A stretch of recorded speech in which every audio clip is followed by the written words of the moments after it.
Greetings friends, Lucas Ryder here. Today's lesson is how to properly wear a comb-over in the United States Air Force. This video will explain the hairstyle for both men and women, and I'll share a few pointers that have worked well for me in an effort to make you more stunning. And now a reading from the AFI 36-2903.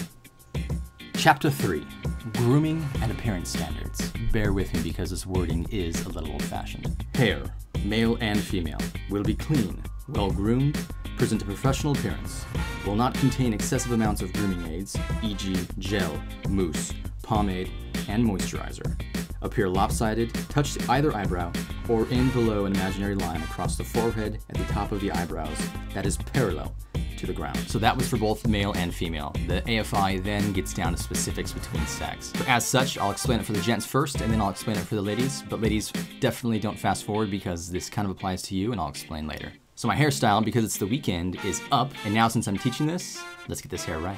Bingo. Men's hair will have a tapered appearance on both the sides and behind the head, with or without headgear. Headgear means a hat, your cover. Not the mechanical thing I wore on my face at night to keep my teeth straight. The instruction then gets very technical at how it describes how the hair needs to fall on the head, such as conforming to the shape of your head, curving inward to the natural termination point, without eccentric directional flow or twisting or spiking. The authors mean high speed and low drag. Within that curvature and how it falls on your head, the guideline then explicitly says that your hair cannot be more than 1.25 inches in bulk. So the bulk is your flow, that's your action.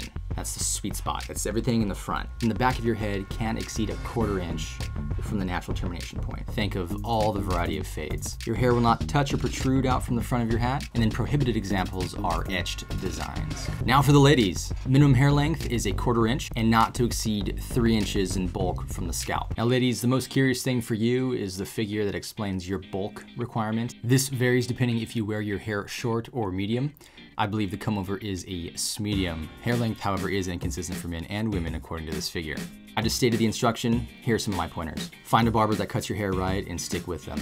Tip them well and go to them consistently. Number 2, your hair product makes a huge difference. There's a combination of 2 products. First, American Crew Fiber, which is kind of thick and pliable, and it goes in and puts a good heavy base in my hair. Then I'll follow it up with some Clean Cut, which is the portion that dries well. Then you gotta use a comb to shape it. That's why it's called the comb over, it's not the brush over. If your hair doesn't part well, you have to have your barber put in a hard part. That's where they'll actually etch a line in here and part your hair for you. It's not an etched design, it's utility. All the action of the comb over is in the front, right? That's your flow, that's the poof, that's the action. So when you're speaking with people, they look at your eyes, but they also often can see the front of your face. So the first thing that they're gonna see that could be out of regs is the front of your hair. For example, my group commander once called me out in his very great 06 ways.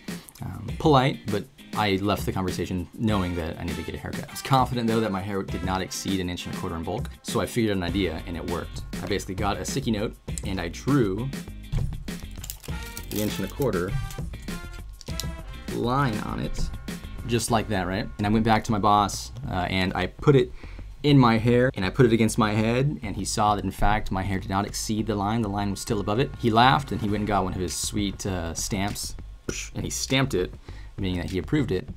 So then that was gravy.